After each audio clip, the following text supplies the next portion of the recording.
Hi, folks. Welcome to another episode of Film Study. This is Ken McKusick, and it's time to look at the offense from that Week 6 17-3 loss to the Rams. Here to do that with me is Gabe Ferguson. Gabe, how you doing? Hey Ken, I'm doing all right. Thank you for having me on. Maybe not the best week to talk about the Ravens offense, but somebody's got to do it. Yeah, I appreciate you being willing to do it, frankly. And this is a difficult season, obviously, for the Ravens.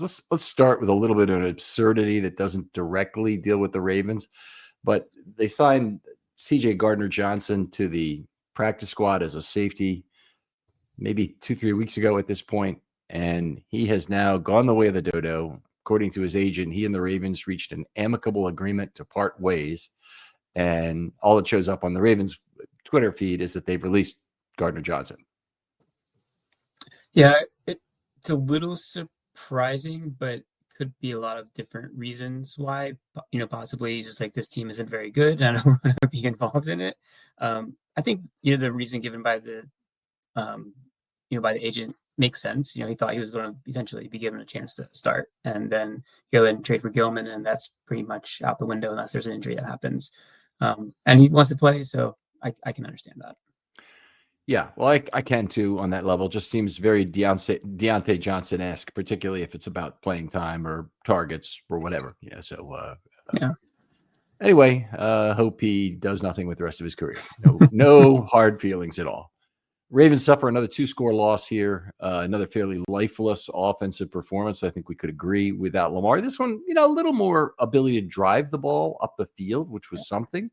They got some, Derrick Henry had his best game since the opener. Certainly looked the part again of who we expected Derrick Henry to be. But then a lot of other position groups did not come through. Wide receiver, tight end, quarterback, offensive line to make it not work out. Yeah, I think, it was a game that kind of gave me some hope, watching it in the first half. They looked like they were able to, like you said, move the ball. They had a couple of decent drives. Obviously this is offense pod, but defense played better. I think, there's a chance that this was a game the Ravens could have won, and then they just made too many mistakes in the end. It's unfortunate. Yeah, definitely. The Rams also made a lot of mistakes in this game, which kind of kept the Ravens in it. But the Ravens ended up making more, and that certainly was a big deal. Very disappointing to see Ronnie Stanley leave this game early for the second time in 3 weeks. So he's early departure after 15 snaps. Then he missed the game entirely. Then an early departure after 21 snaps.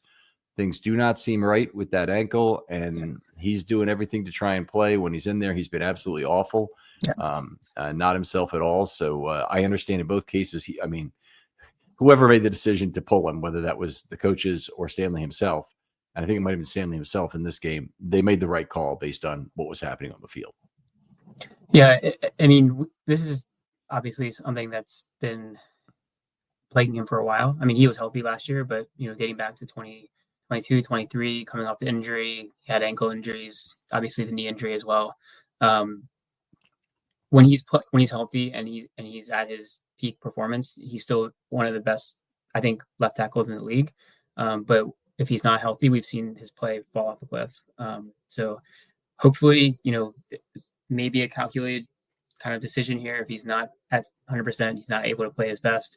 They have the bye week coming up and get back to being who he wants to be and who the Ravens frankly need him to be in order for them to, anchor at least the left side of that offensive line. Yeah, we'll talk about their level of desperation when we get the offensive line in the second part of the show, of course, but they really need him, no doubt about it.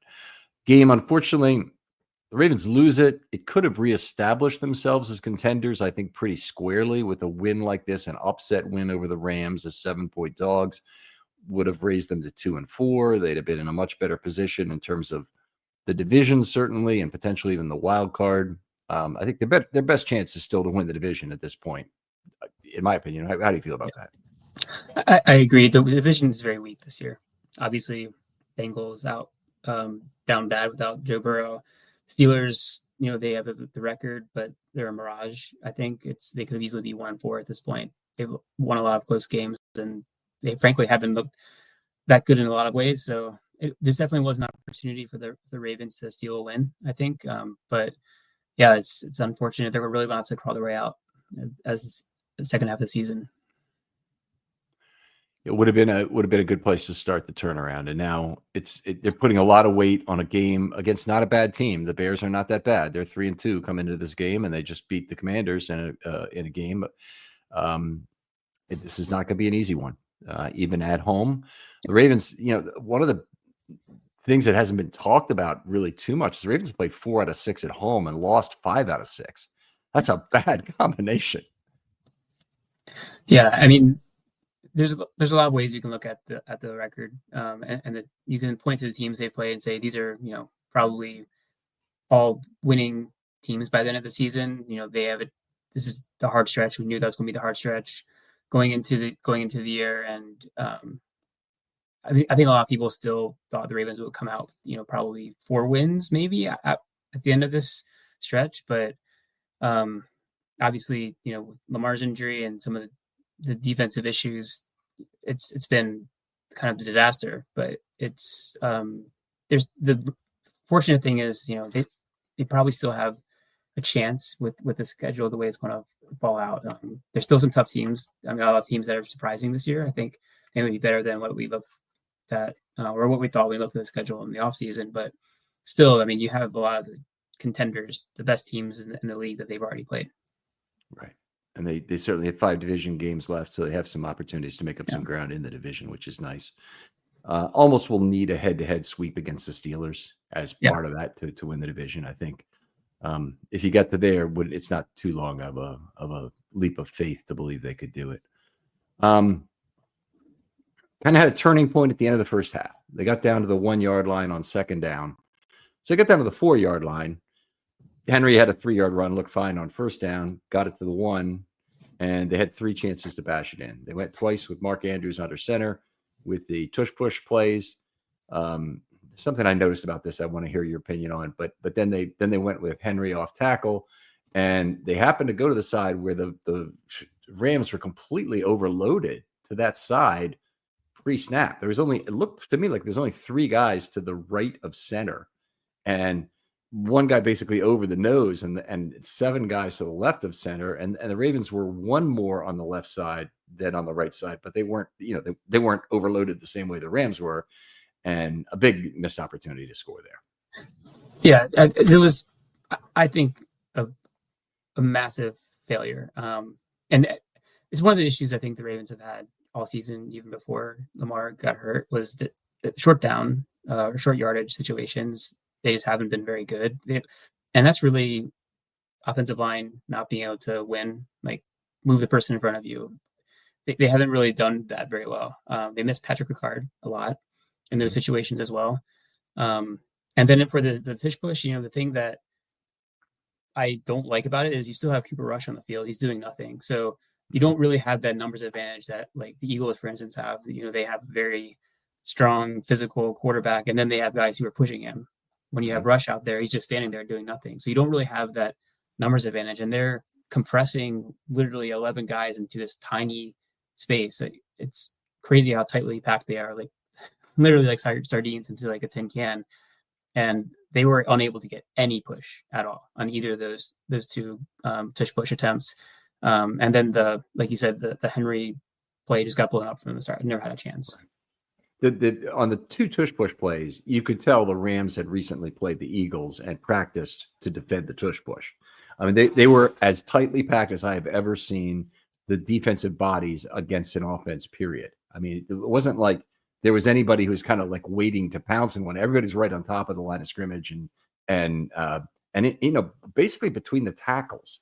So they were begging the Ravens to try for some sort of play action. They had a 6th offensive lineman on the field for actually, I think they might have only had a 6th offensive lineman on the field for the last play when Bullock was out there.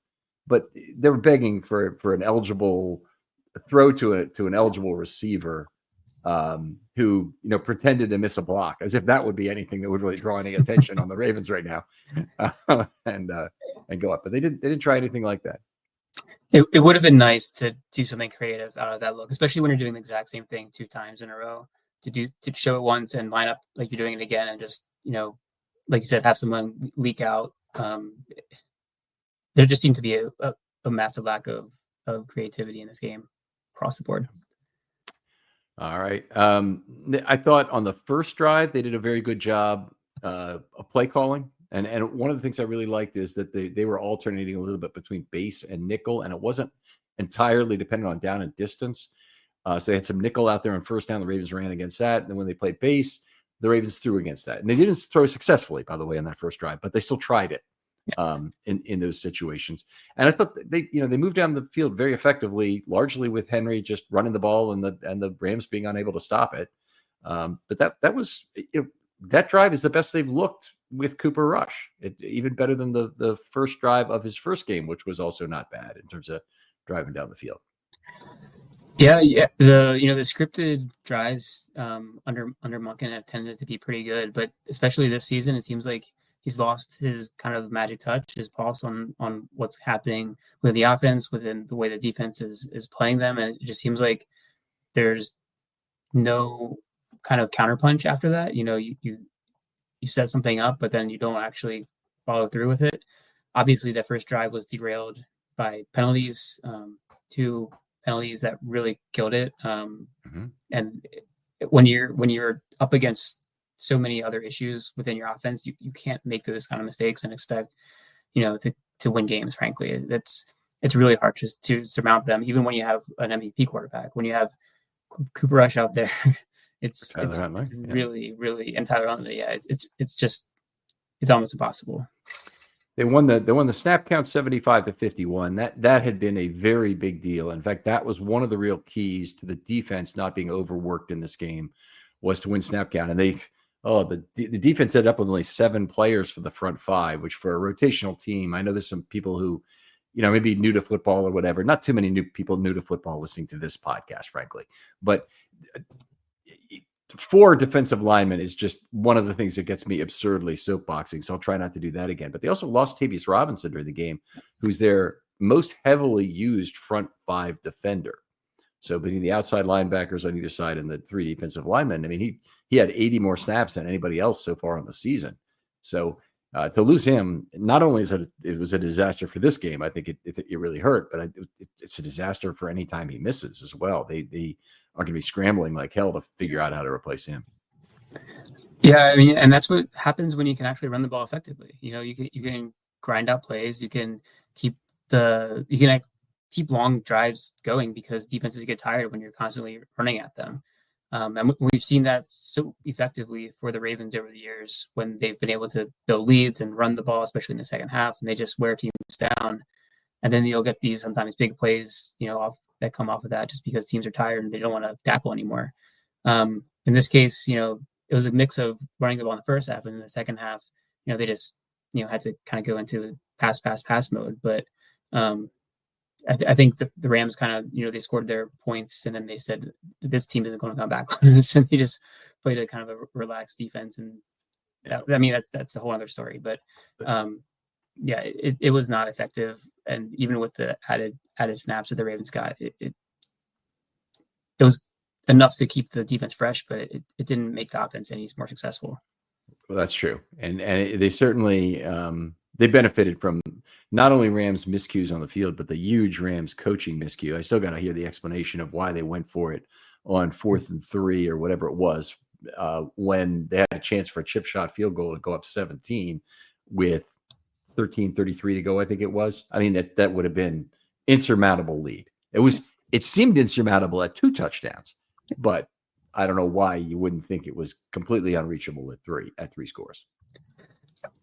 I honestly don't think that they had any respect for the Ravens offense. I really don't think they thought that the Ravens were going to score 2 touchdowns against them. And I frankly don't think they made a wrong choice necessarily.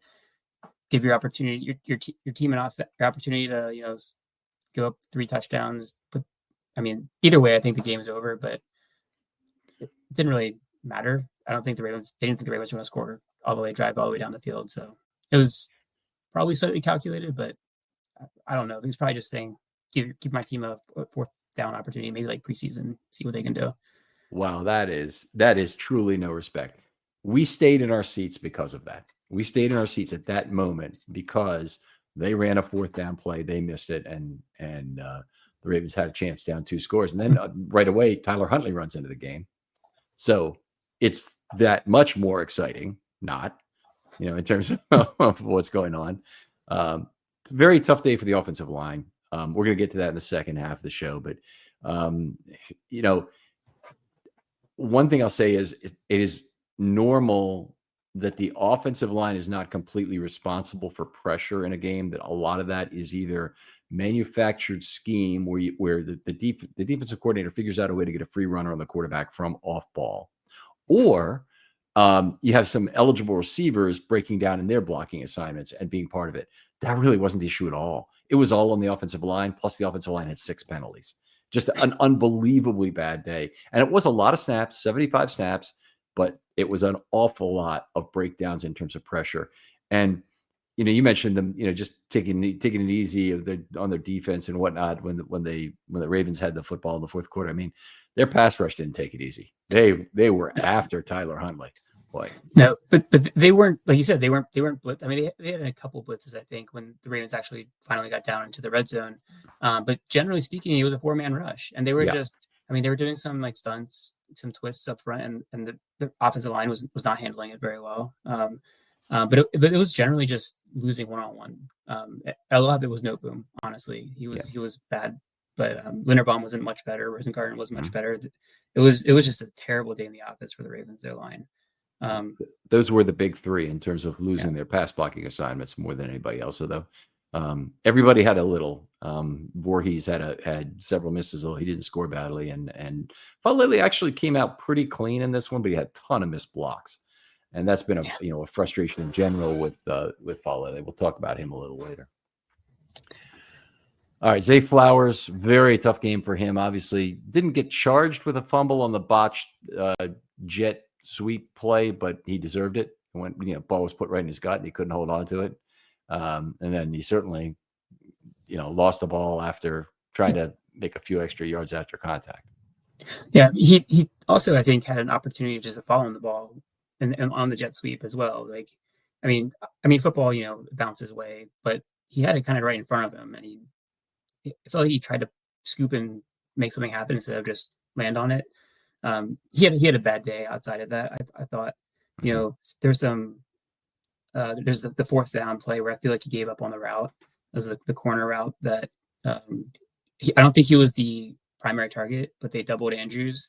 I think was the primary read there, and there wasn't that much time, and Flowers was probably the next look, and he kind of just gave up. He didn't even he stopped on the route.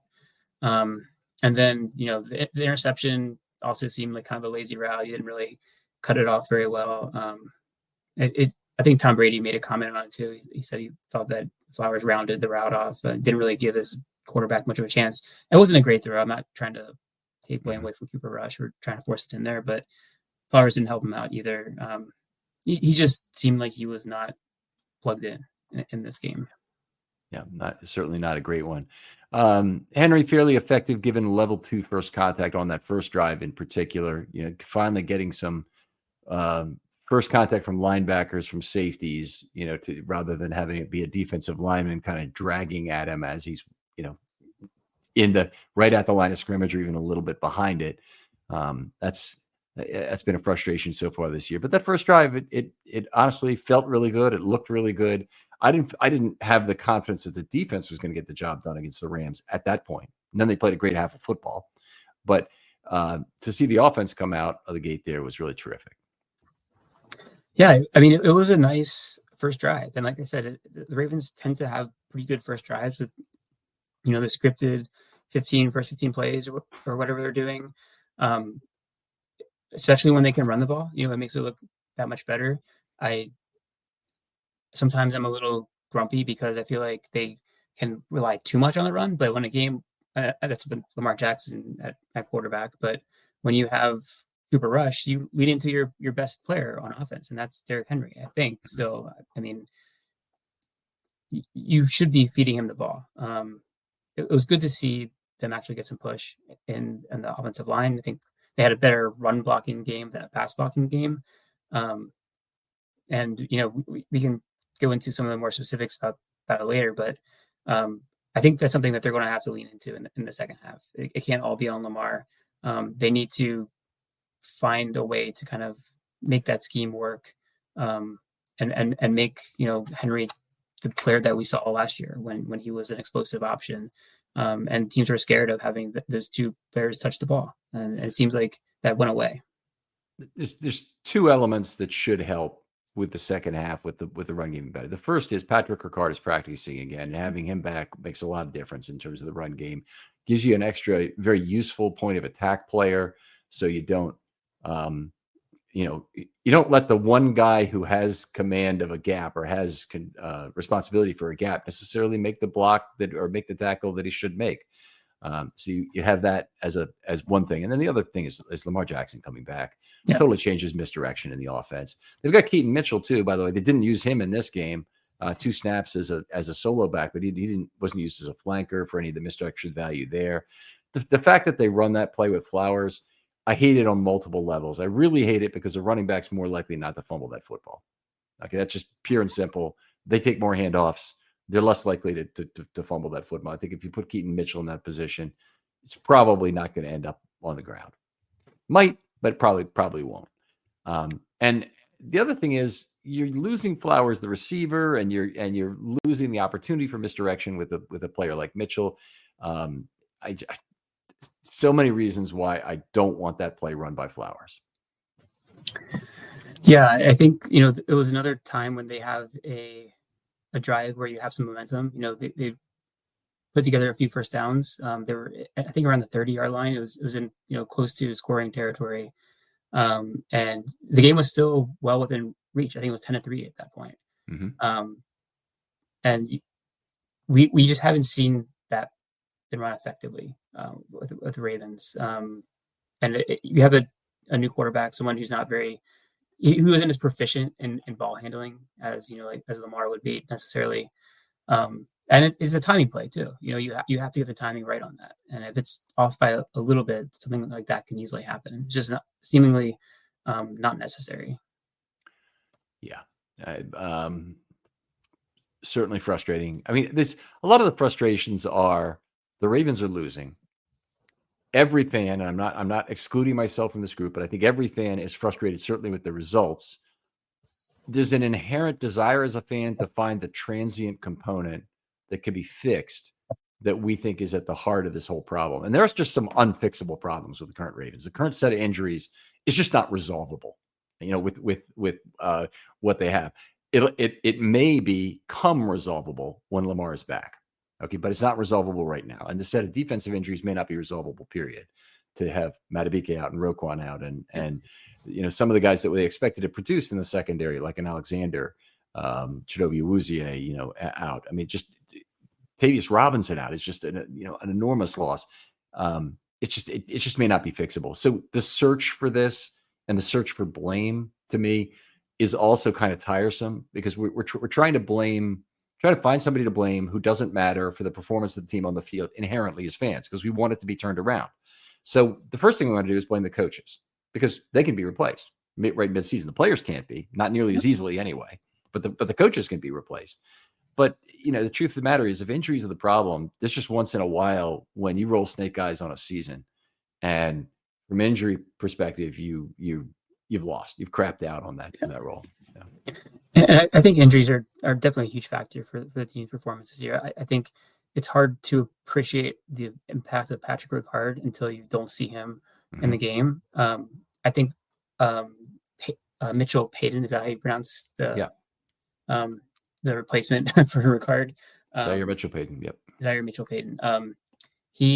So one thing I noticed was he wasn't really out there in the first drive. It was all 12 personnel with Likely and Andrews and Collard. There's some he was out there too. So it was mixing in the normal 3 tight ends.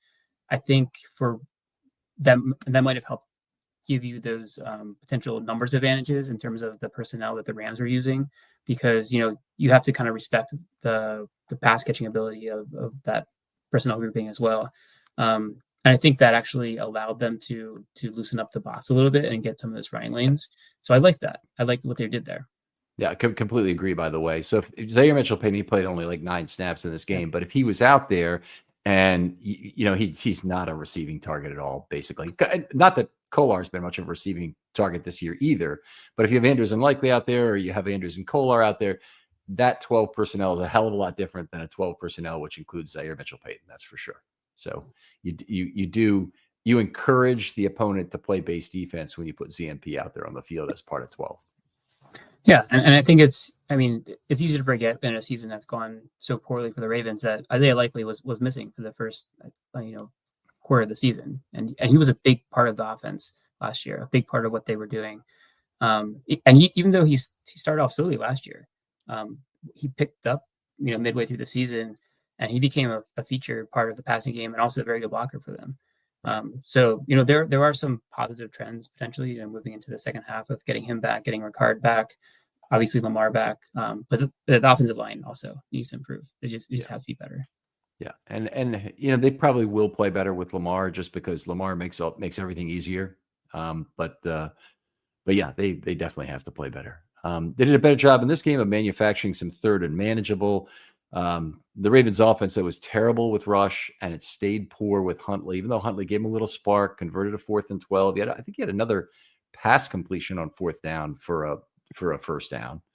So he wasn't a zero in terms of making some big plays in this game, but he got sacked 4 times in 19 dropbacks.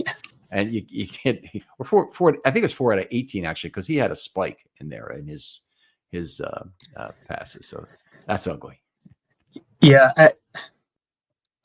I don't want to get too into it because I had some conversations on Twitter about this, and people thought that Huntley should have been the starter. There's a lot of, and my initial point is we've seen Huntley as a starter.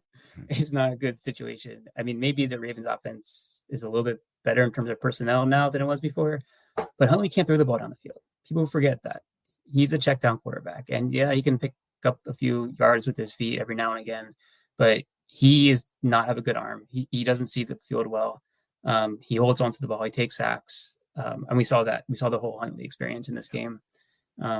He's not the answer. I mean, obviously, if Lamar has to miss more time, we'll see who the backup that comes in is. But he's not going to be someone who's going to be the difference in winning or losing games for the Ravens. Right, I agree. And we've seen Huntley lose a lot of ball games for the Ravens when Lamar's been out in the past and not win very many. He can give you a few yards on the ground, but he's not nearly the kind of quarterback that Lamar is, about escaping the pocket and about maximizing that opportunity. Very linear runner, not a lot of juke to him, not a lot of wiggle to him in terms of avoiding an opponent. So it's not Lamar, the Maserati in third gear, who's just lining up the next man to miss and reading his leverage and then making it happen. That's not who Huntley is, and he holds the ball way too long to try and be Lamar Jackson as a runner when he's not. So.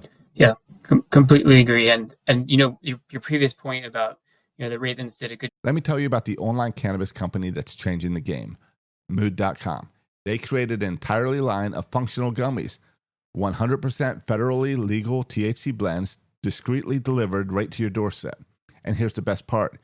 You can get 20% off your first order at Mood.com with the promo code RAVENS. Now, I've tried a bunch of their gummies myself. Each one's totally unique. The Sleepy Time gummies knock me out right away. They help me unwind fast, leave me refreshed the next morning. The Epic Euphoria gummies, they're perfect for when your day just isn't going the way you want it to go. What makes Mood special is how they pair the THC with natural herbs and adaptogens. You won't find blends like this at any local shop. They've got gummies designed for focus, relaxation, clarity, even energy, all made from cannabis grown on small, family-owned American farms. No pesticides, no shortcuts, just high-quality weed you can trust. Plus, Mood backs everything with a 100-day satisfaction guarantee. So head on over to Mood.com, check out their amazing selection, and don't forget to use the promo code RAVENS at checkout to save 20% off your first order. Job of kind of staying in reasonable down distance early on. When Huntley was out there, it didn't go that way. Yep. It got into 3rd and long, 4th and long, pretty much every drive because he's not decisive. For some reason, they took Derrick Henry. I guess they thought it was game over at that point, but they were using more like 11 personnel. They had Hill in there at some point. I think Ali was in there. So maybe they just threw in the towel at that point, but it was also different defense at that point too. They were just playing like kind of a very basic zone coverage every single drop back, and it looked like they're just winning up front and didn't matter. And Huntley never had a chance. Yeah, the game was actually still in doubt until the Huntleys until the drive stalled out on fourth down. Yeah, with on the first Huntley drive, which was 10 minutes. I mean, that drive was 10 minutes long. Him driving them down from the 5-yard line or something, where they had the sack. Basically the length of the field. That Ravens had a couple penalties thrown in there. Huntley overcame some of that, but it's good for trying it. Maybe in a sense, good for trying it just to shut the fans up. I mean, Huntley's not the answer for Rush. You look at these two quarterbacks. There's nothing to choose from. Both of them are not going to be acceptable. Yeah. I don't think there's any reason why you take Huntley over Rush to start the next game if Lamar can't go. Yeah, I agree. And Harbaugh made some comments about they were going to get Huntley into the game regardless. Didn't seem like Rush knew about that, according to his comments after the game. So that's an interesting little twist there, I guess. But then he said they'll also be evaluating the backup quarterback position over the bye week. So who knows? I mean, I guess there's only so many practice squad elevations that Huntley can have. So it's assuming if Lamar is back and healthy that they would keep Rush because of the contract they gave him as the backup quarterback. I think that's the smarter move, but we'll have to see. And they could bring somebody else in to be the backup quarterback on the practice squad and then elevate him. So it doesn't even have to be Huntley. Huntley was somebody they brought in, I think who understood the system, who knew what was basically happening here. Yeah. All right, let's move forward a little bit and talk about the drives and how they worked out, because they had that first big drive. They drove down the field. It really fizzled out due to penalties at the end of that drive, and they had to accept a 3-pointer. Then, if you look at the rest of their drives, they lost 2 red zone possessions on downs, including the one at the end of the first half, but also the Huntley drive. Yep. Then they lost 2 other possessions on downs, which is really bad to lose 4. It means you failed 4 fourth down attempts in a game, which is what they did. And they lost one at the LA 35, which was certainly the right decision to go for it. They lost another one at their own 42. And I'm trying to remember the circumstances. I don't remember if that was the last drive of the game or it was a little bit earlier on a 4th and 2 or something. I think that was the last drive when they were just kind of in desperation mode. And there was like 40 seconds left. Yeah. Okay. Okay. I'll take your word for it. And then 3 others they lost on turnovers. And then they punted the ball 1 time. So it's not like they didn't sustain some drives here by having a little bit of 4th down success. They certainly extended 1 drive anyway, at least to get the defense off the field and a little more ready. It's just, but by the time they did that, it was the 4th quarter, and they were pretty much SOL at that point. Yeah, I mean, it's kind of the Ravens season in a nutshell. It's missed opportunity after missed opportunity. They shoot themselves in the foot at every stretch of the way when they have a chance to put together an important drive, go ahead, win the game potentially. They find some way to not do that. That seems to be the theme of the season. Yeah, we look for blame. That's all I can say. We'll come back to this. I want to move on to the quarterbacks right now. Rush, and I just grouped the quarterbacks because the performance was almost equally poor. So I'm not going to take a lot of time dissecting which of each of these 2 did, but talking about the numbers against the Ravens quarterback. The Rams rushed 3 one time. It was a 10-yard play, but it ended in a turnover. That was one of Flowers, obviously. Then they had 4 rushes 25 times. The Ravens gained a total of 87 yards on this play, 3.5 yards per play with 2 sacks. Completely unacceptable. The other team rushes 4. They're probably dropping into some sort of a soft zone. They're giving you yardage, generally speaking. The Ravens end up with 3.5 yards per play. Completely unacceptable. They rushed 10 times, 28 yards, 2.8 yards per play, 1 sack, 1 turnover in that group. That was the interception. So not acceptable, obviously. They rushed 6 one time, and they got a sack for -8. So I struggle to find one of those where I like the results. And oftentimes you slice data down and you can at least find one even statistically insignificant sample that you like within the set. But basically, the Rams had their way with the Ravens, no matter how many they decided to rush, which was one of the big problems for the team, is they couldn't stop their 4-man pressure. And that is one of the most important things you can do in football to play good defense.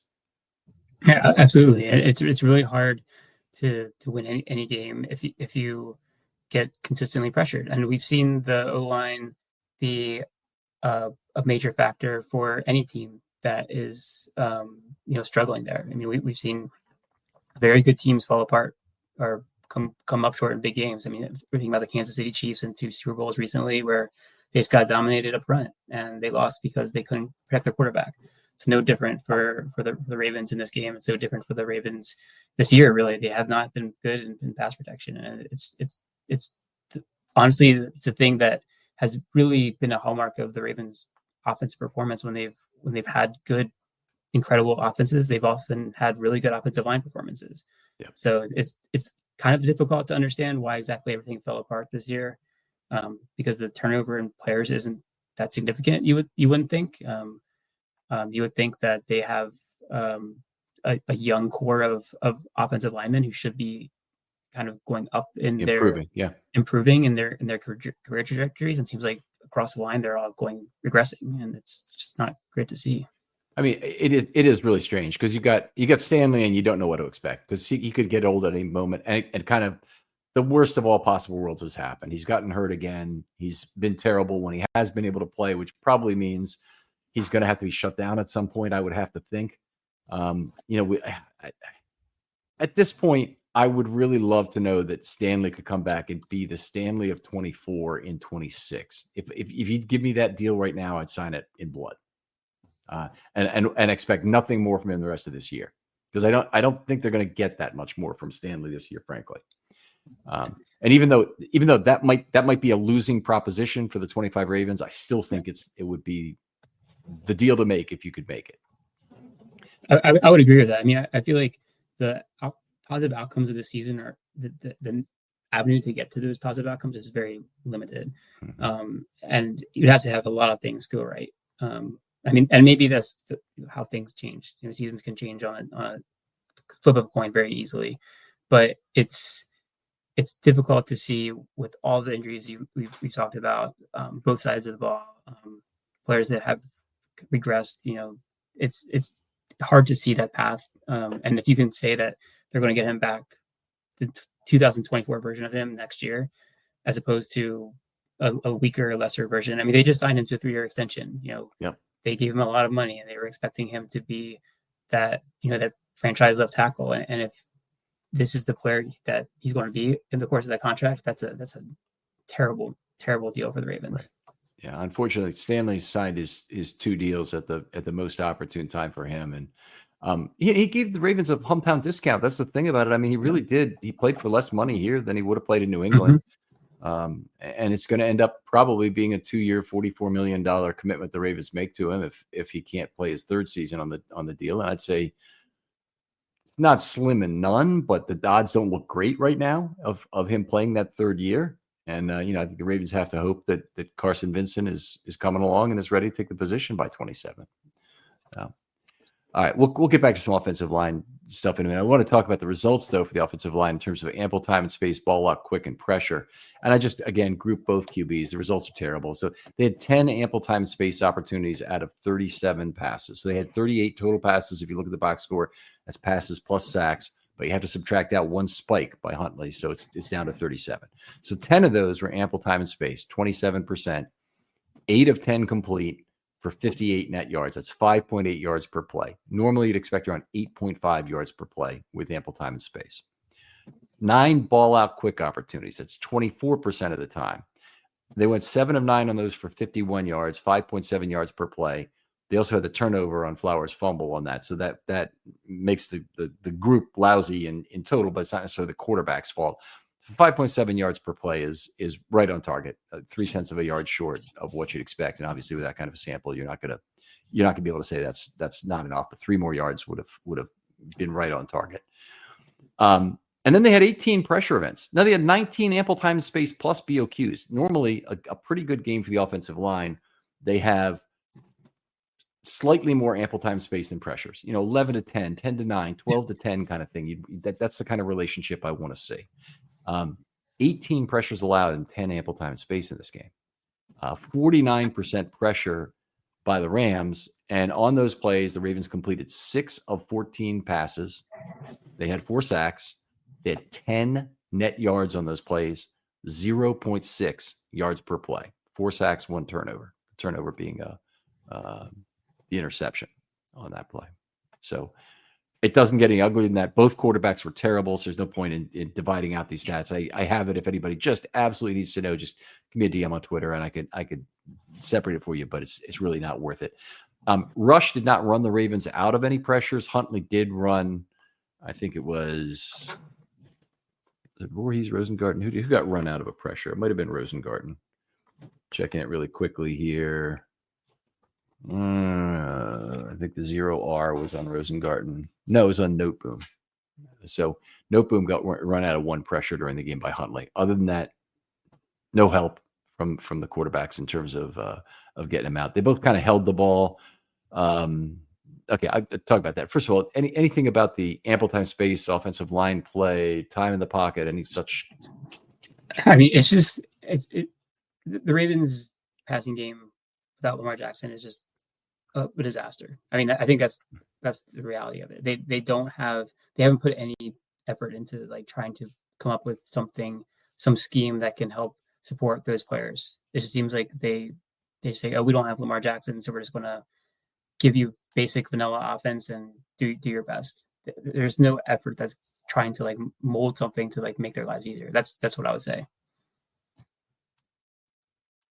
All right, we had a question come in on this. I don't know who gave this, but I answered it like in general Twitter. But I'll try and find out who this was and give credit on the second part of the show. But now's the time to address it.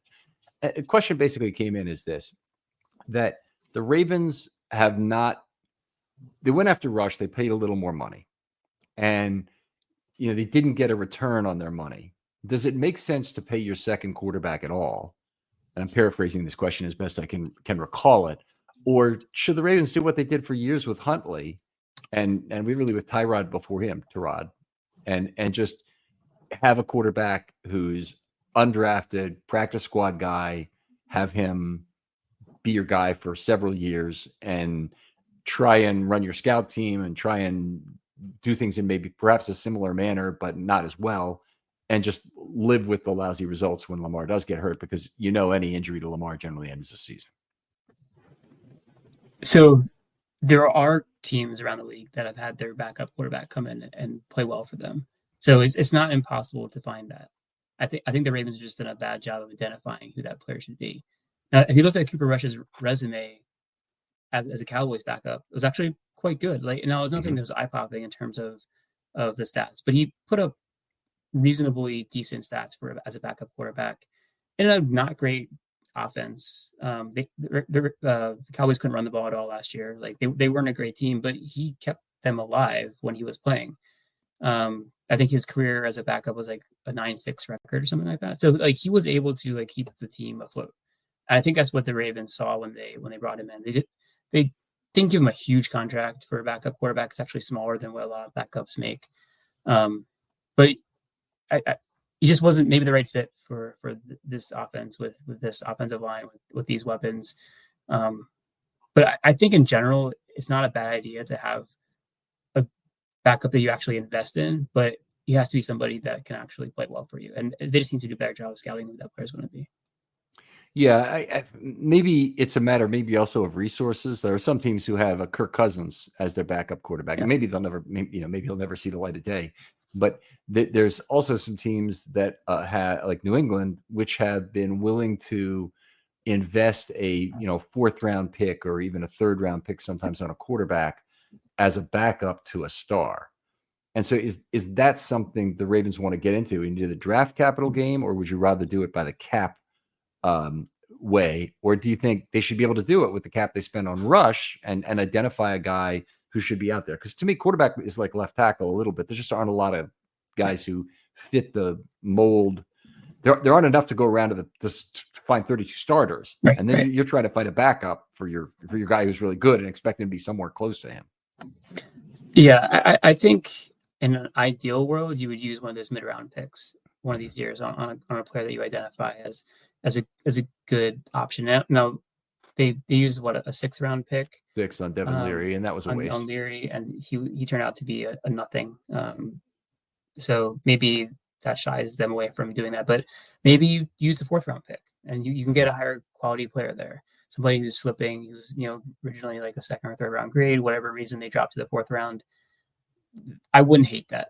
I think it gives you a little bit more punch in your offense potentially. Shadur Sanders could have been the guy this year for just that kind of price if they'd made a move on him there. That's true. No, obviously he's not able to get into the starting lineup for the Browns either when they had a backup need. But I think as a developmental project, a couple of years developing behind Lamar, I think that might have been an interesting player. But I don't know if he's still somebody who is available. If the Browns have decided he's not worth keeping around, too much of a headache. I might offer a 6th-round pick to bring him into the Ravens organization. So they ended up getting, let's see, Carson Vincent was at 141 and Shadur was at 144. So they could have made the pick there for him if they wanted to. They would have had to give up on Vincent. And Dylan Gabriel was at 94, was taken. Yeah. So who would the Ravens have had to give up to get Emory Jones? Pretty much would have been the player they'd have to give up. And these are the kind of tough choices you face with a mid-round selection in terms of where you really need to address the team's needs. I didn't think the Ravens did a bad job of addressing their needs, but they had some really awful things happen to their offensive line prospects in particular. And I mean, I was just screaming at the top of my lungs about not keeping a 10th offensive lineman, and they lost Dellinger, and they lost Dellinger in the division, and then they lost Emory Jones to injury that they knew about when they drafted him, by the way. But they knew it was going to be a road back for him, and they of all the positive expectations are for Emory Jones, one of the things we just heard this week was that he hasn't done any pass blocking yet. Hasn't done any pass blocking yet. I mean, come on. How quickly do you expect this guy to produce something? Yeah, that's tough. And I mean, I was hopeful that he would be someone they could get into their lineup at some point this year. And maybe that's still on the table. But they definitely need to get him some reps. We'll identify the mystery man who provided that excellent question in the second show. I promise. I couldn't find it. Just looking for it briefly while Gabe was talking. Real quickly, Rush underperformed his opportunity set by 35 yards. Huntley underperformed his opportunity by 51 yards. 1.8 and 2.7 yards respectively below their expectation on a per pass basis. Does not get much worse than that. And you think about it, the bar was incredibly low with what expectations were, and those two quarterbacks both managed to limbo under it pretty significantly. So not impressive performance by either, obviously. Yeah.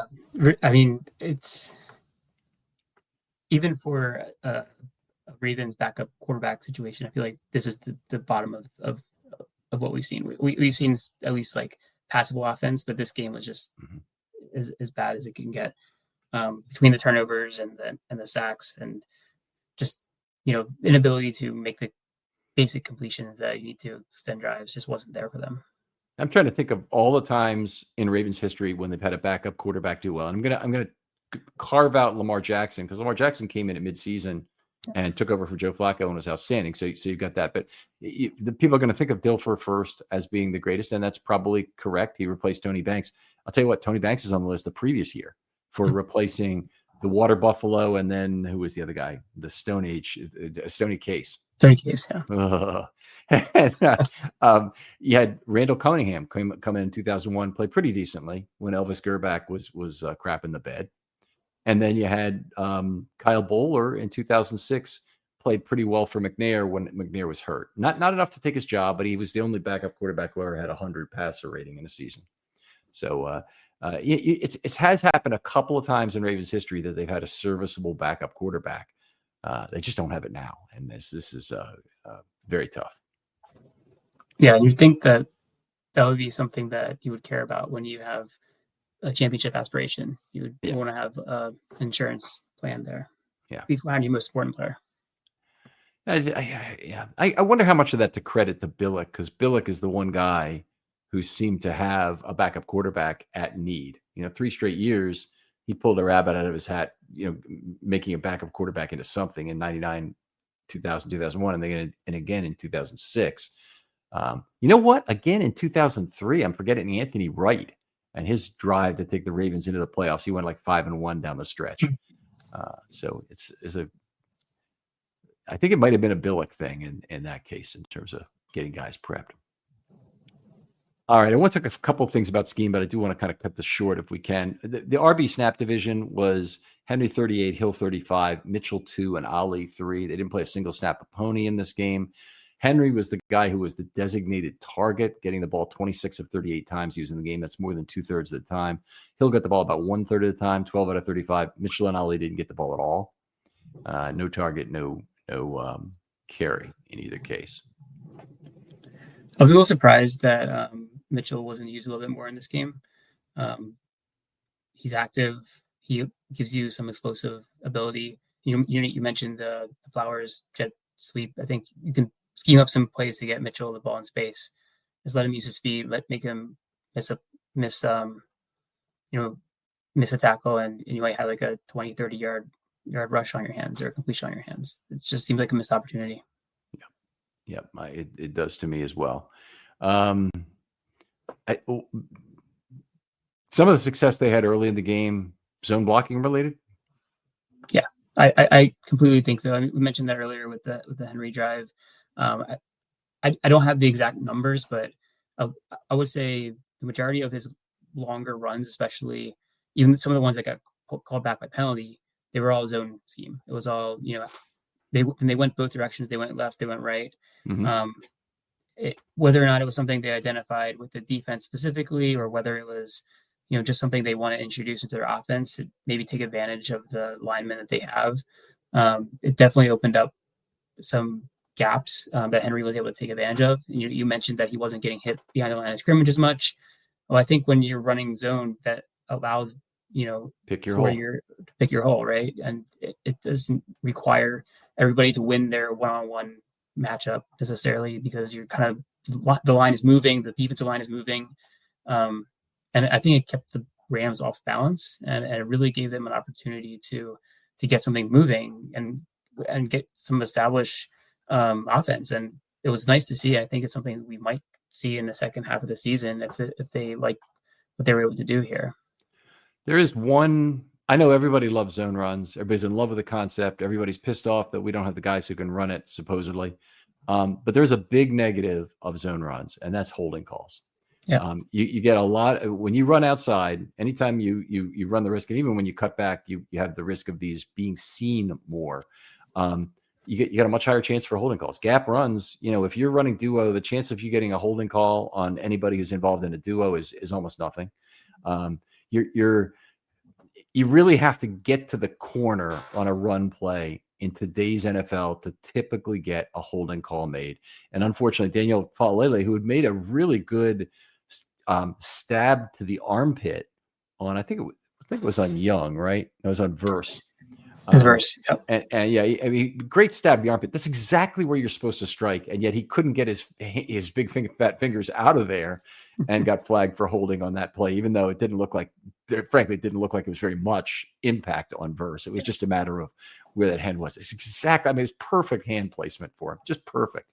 But to have that stuff get hung up is just I'm sure it's something people always point to in Falele's game and say he doesn't ever, hyperbole flows naturally from any clip played of Falele this year. So that was certainly an unfortunate one for him. He had a false start as well in the game.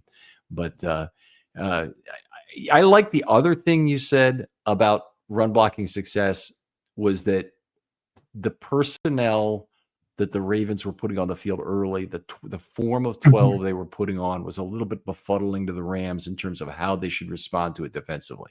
I say they responded to it with more nickel, and that gave the Ravens more opportunity to run against a lighter box with some, with tight ends that can block anyway. And that was part of getting Henry some nice L2 opportunities on that first drive. Zone blocking, sure. I'm sure that, you can point to that as playing a part. You can also point to it as playing a part in stalling the drive with the Faalele hold there. So anyway, one other thing I want to mention before we go off here is that the Ravens went back to 2.08 heavies per play. Now, only one of those was an offensive lineman. That was Bullock down at the goal line coming in for as a sixth offensive lineman. But they used tight ends for every other single one of those, and 2.08 heavies per play, despite the fact they only used Zaire Mitchell-Payton for 9 snaps.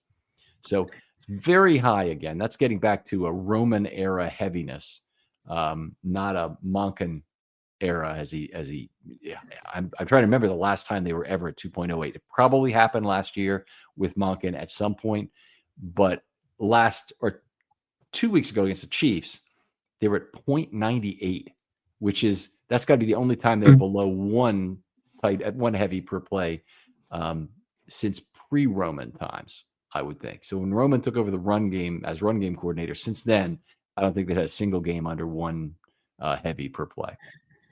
And I think in this game, that number would have been even higher if they had maintained a closer score margin, because they really just went to 11 personnel a little bit at the end when they were trying to play catch up. But throughout the first half and into the second half, it was pretty much entirely 12 personnel or heavier. All right, Gabe, always great talking football with you. I'm glad we could get together and do this even under crappy circumstances like this, because it's always fun to talk with you a little bit. Tell folks where they can reach out to you and talk football if they'd like to. Yeah, Ken, it was good to be on. I think this is the first one I've done this season, so good to kind of talk Ravens with you. You can find me on Twitter at Gabe Ferguson. That's the primary place where I'm kind of talking and interacting with folks. I like to tweet during the games and stuff like that, and just put my observations out there, and willing to chat with whoever wants to talk about it. I may not always agree with you, but I'll try to keep it civil. All right. Well, that's good. That's all anybody can ask for, is a civil discussion about football and not name calling. Other folks out there, thanks for listening. As always, tough season. We're going to try and break this down. We hope to be a kind of a cathartic appeal to this show, that you can work through some of the issues in your own mind about what went wrong, and hopefully kind of think about it a little bit. And I find this reflection in terms of the analysis to be very cleansing, in terms of what goes on. I don't always enjoy it, by the way, but it helps me process it maybe a little bit better than otherwise. Gabe, thanks again for coming on. Thanks for having me again. And we'll talk to you next time on Film Study.